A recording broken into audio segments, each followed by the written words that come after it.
kama mtoto wa Tanzania, cha kwanza ni muhakikishie nitakuwa mstari wa mbele kuhakikisha kwamba yani nakuwa balozi wenu mzuri wa kuisemea hospitali Benjamin Mkapa.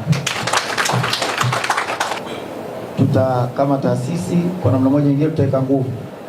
Kwa kwanza kubwa tutakayoiweka ni kuhakikisha tunakuwa hamasishaji wakubwa wa kukusanya wadau kuweza kuunga mkono juhudi za serikali. Lakini huduma ambazo umeziona leo kama za upandikizaji figo, ambapo tumeshapandikiza wagonjwa 56 mpaka sasa hivi, lakini pia upandikizaji uloto kwa wagonjwa wa sickle cell, wagonjwa 30 umewaona na umewatembelea. Ni huduma ambazo ni za hali ya juu sana, lakini wananchi hawajui. Kubwa utakuta ndio namna hii, mnapotokea watu kama nyie kuweza kusaidia hapa, mmeweza kutusaidia kiasi cha shilingi milioni 185.